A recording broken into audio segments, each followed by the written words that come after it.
আজ দুপুরে সবার আবদার ভাত খাবে না পরোটা খাবে। তা আমিও কিছু না ভেবে পরোটা বানাতে চলে গেলাম।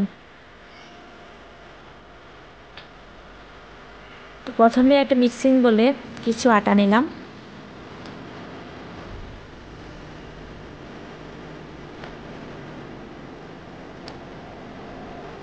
এখন এই আটাটাকে আমি তেল দিয়ে মেখে নিব।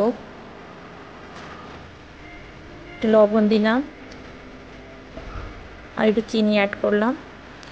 এখন এই চিনি তেল লবণ মিশ্রণটাকে সুন্দর করে মেখে নিতে হবে।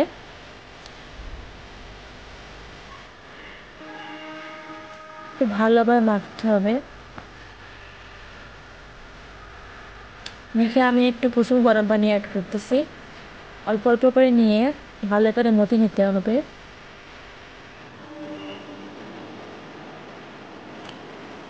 এরকম অল্প অল্প করে মথে নিয়ে একটা ডো তৈরি করতে হবে।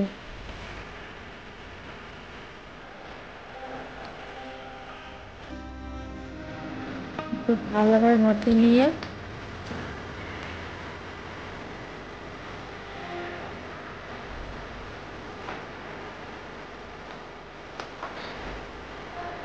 এবার একটু তেল দিয়ে দিলাম যাতে এটা লেগে না যায়, সুন্দর করে তেল তেলে হয়ে উঠে আসে।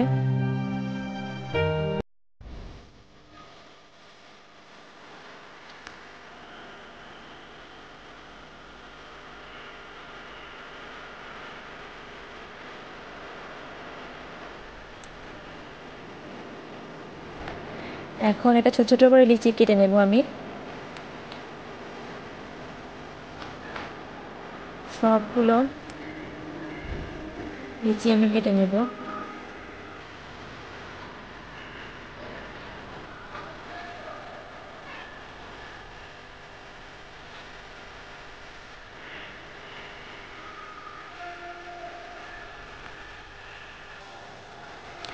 এবার পরোটা ভাতে চলে আসলাম।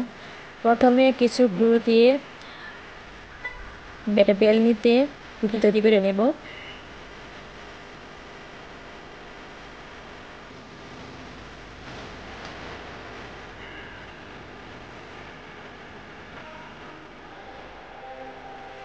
এবার এর ভিতরে একটি সুন্দর করে একটা লেয়ার দেবো। তা কিছু তেল দিলাম ভিতরে।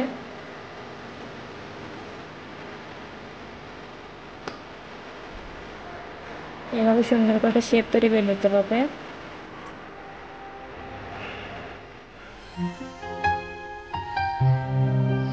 আমি এরকম করে শেপ করে নিয়েছি।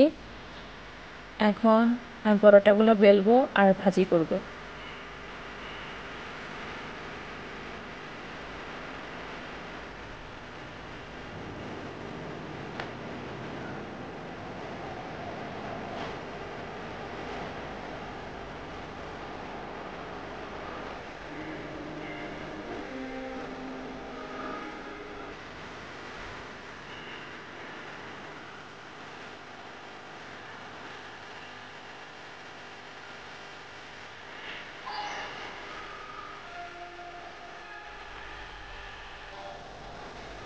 ফ্রাই প্যানে কিছুটা তেল দিয়ে দিলাম। এবার এখানে আমি সবগুলো পরোটা ভেজে নেব। এই পরোটা বানাতে আমার বেশি একটা তেল খরচ হয় নাই। আরও খুব সুন্দর মুচমুচে একটা পরোটা হয়েছে। আমার জামাই তো সে প্রশংসা করছে। তারে বললাম যে তুমি এমন পরোটা কোথাও খুঁজে পাবা না, কোনো দোকানে পাবে না এত সুন্দর পরোটা। আপনারাও ইচ্ছা করলে বাড়িতে এত সুন্দর করে পরোটা বানাই খেতে পারেন। আসলে অনেক সুন্দর হয়েছে।